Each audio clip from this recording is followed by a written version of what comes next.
اللہ کی امر ہے، اور میرے نزدیک یہی روح اصل میں خودی ہے، جس کو سیگمنڈ فرائڈ نے بھی ایگو کا نام دیا ہے۔ اب آئیے اس کی بازیافت کرتے ہیں۔ اللہ تعالیٰ سورہ اعراف سورہ نمبر 7 اور آیت نمبر 1 سے 72 تک ایک بات کی طرف اشارہ کرتا ہے جس کو عام طور پہ عہد الست کہا جاتا ہے۔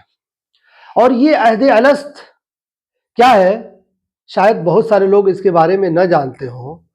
لیکن یہ عہد الست جو ہے آدم علیہ السلام سے پہلے، آدم علیہ السلام کی تخلیق سے پہلے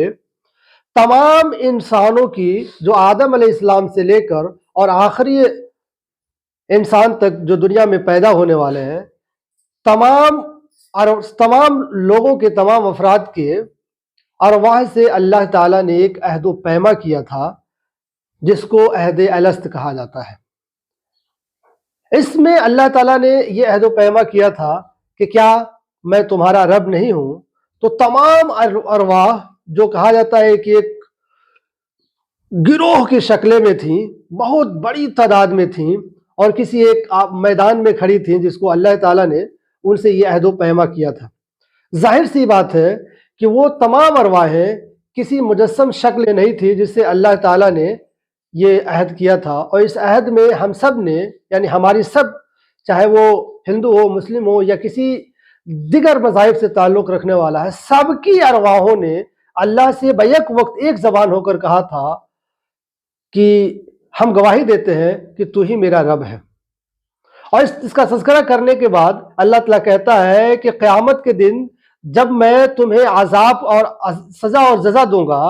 تو اس وقت کوئی یہ نہیں کہہ سکتا کہ اللہ تو نے مجھے یہ بتایا نہیں تھا۔ تو یہ اللہ اور بندے کی ارواحوں کے بیچ کا ایک مناظرہ ہے جس کو اللہ تعالیٰ نے پیش کیا ہے۔ چونکہ میرا موضوع خودی ہے اور ہم خودی پہ ہی آئیں گے،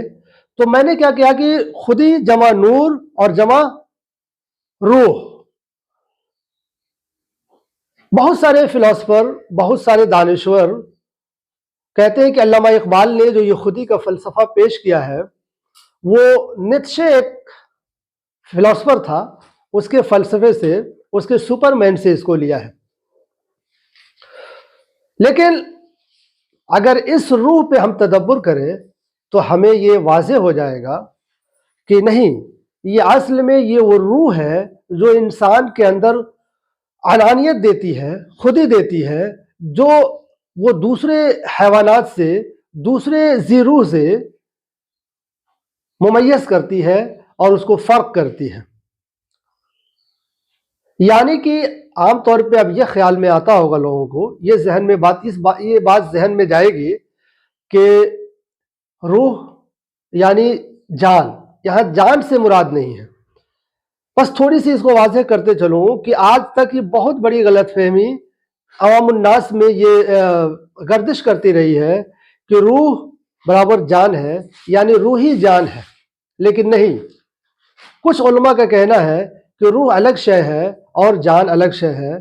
اور اسی بات سے میں بھی متفق ہوں کہ روح الگ شے ہے اور جان الگ شے ہے۔ اس کی مثال آج کے سائنس اور ٹیکنالوجی کے زمانے میں جو ہے موبائل سے اس کی تعبیر کرتا ہوں، موبائل سے اس کی مثال پیش کرتا ہوں، اور وہ ہے کہ جس طرح موبائل ہے، اور موبائل ایک جسم ہے، ایک اسٹرکچر ہے، ایک ساخت ہے، اور اس موبائل میں ایک بیٹری ہے جس کی وجہ سے اس موبائل میں جان ہے۔ یعنی کہ بیٹری کی وجہ سے موبائل میں جان ہے، اور یہ پورا موبائل ایک خود جسم کی حیثیت سے ہے،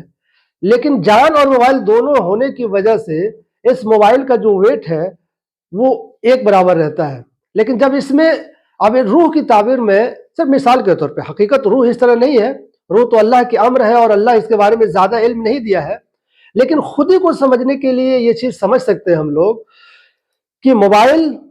ایک جسم ہے، موبائل کی بیٹری اس کی جو ہے جان ہے، اور اس میں جو نیٹ ورک آتا ہے جس کا سمبل ہم لوگ دیکھتے ہیں کہ اس میں نشان کے طور پہ، گراف کے طور پہ بتاتا ہے کہ اس میں 1 2 3 4 کھوٹیاں آ رہی ہیں جو اس کی نیٹ ورک کی نشاندہی کرتی ہیں۔ تو یہ نیٹ ورک، نہ اس میں کوئی وزن ہے، نہ کوئی ویلیو ہے، نہ اس میں کوئی یہ کوئی میٹر کی طرح کام نہیں کرتا، لیکن پھر بھی اس نیٹ ورک کی وجہ سے یہ پوری حرکت و عمل موبائل کی جو ہے یہاں پہ بیٹھ کے اور پوری دنیا کو ہم دیکھ سکتے ہیں اس نیٹ ورک کے بنا پہ، اور یہ ویڈیو بھی اسی نیٹ ورک کے بنا پہ آپ تک پہنچ رہا ہے۔ ٹھیک ویسے ہی یہ روح جو ہے انسان کے اندر جسم اور جان کے علاوہ ایک الگ شے ہے جس کو اللہ تعالیٰ نے اس انسان میں اس کو رکھا ہے، اور یہ رکھا کب؟ اس کا ذکر سورہ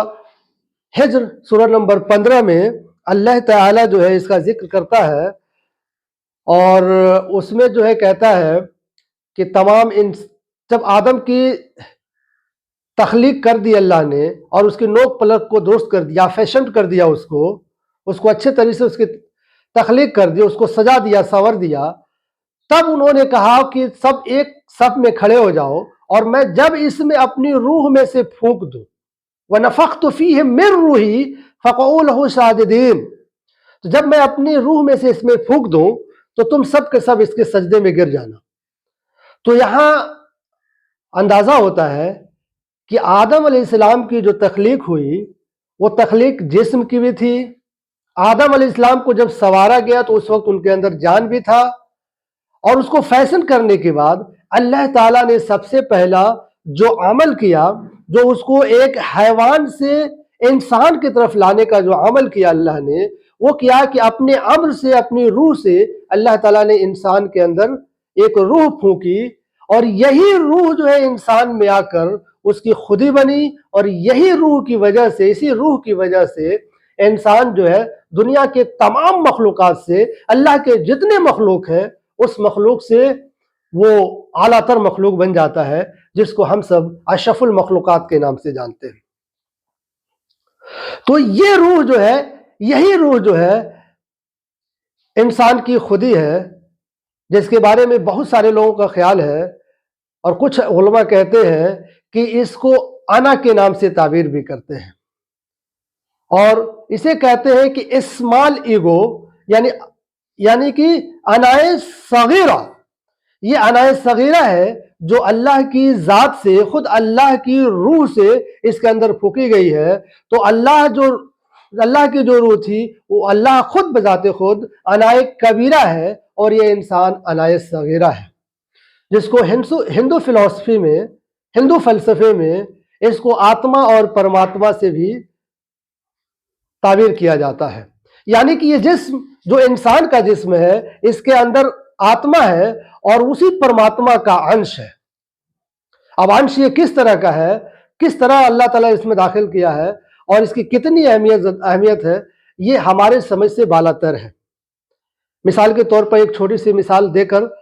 اس کو آج یہیں پہ اس ویڈیو کو ختم کرتا ہوں، اور وہ یہ ہے کہ سورج، جس کو ہم سب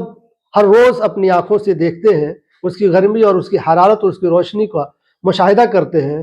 تو سورج ایک ذات کلی ہے، اور اس سورج سے نکلنے والا ایک ایک ذرہ روشنی جو اپنے اندر روشنی بھی رکھتی ہے، حرارت بھی رکھتی ہے،